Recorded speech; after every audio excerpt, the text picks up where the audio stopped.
Ever heard about train law? You hear it in the news and social media, but perhaps it's something you simply let pass your mind because you think it doesn't concern you.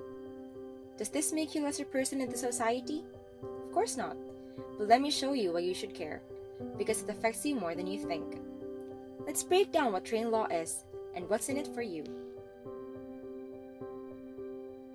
The Republic Act 10963, or Tax Reform for Acceleration and Inclusion, or TRAIN Act, was signed into law by President Rodrigo Duterte on December 19, 2017, and officially took effect in 2018, covering the decrease of income tax rates, introduction of new taxes, and the expansion of VAT, or value-added tax.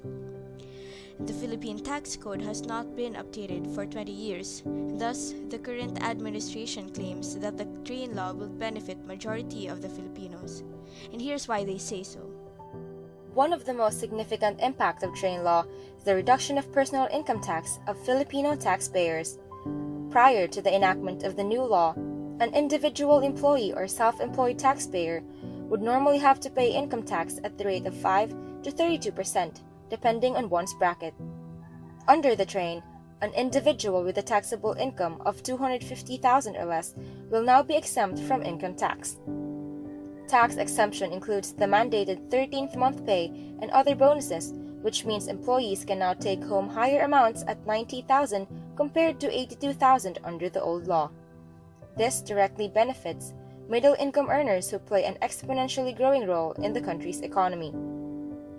On the other hand, those with a taxable income of above 250,000 will be subject to the rate of 20% to 35% effective 2018 and 15 to 35% effective 2023. There are also amendments to indirect taxes such as the value-added tax.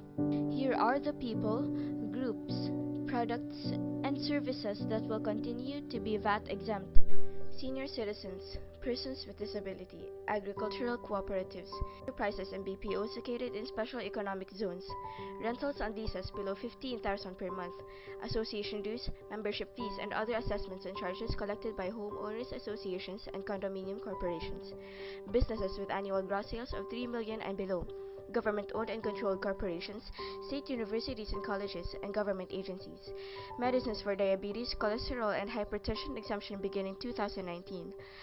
Socialized housing or houses priced at 450 and below, and low-cost housing or those priced at 3 million and below. VAT exemption retained from 2018.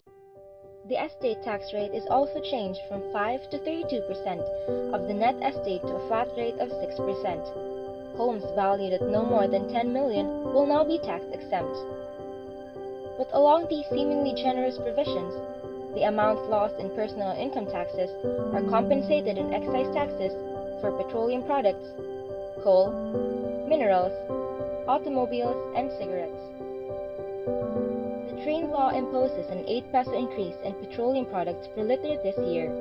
The once non-existent excise tax will now be at 2.50 to 3 pesos per liter on diesel, LPG, kerosene, processed gas, diesel fuel oil, bank fuel oil, and asphalt, and 7 to 10 pesos per liter on regular and premium gasoline, aviation fuel, and naphtha.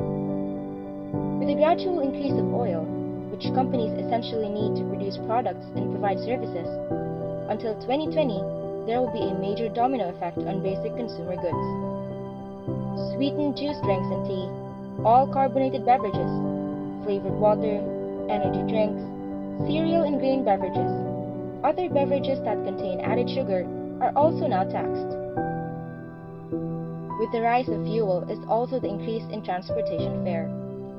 The train law is said to boost the Philippines to become an upper middle income country by 2020. But how can we accelerate as a country if the poor are burdened with greater tax burdens?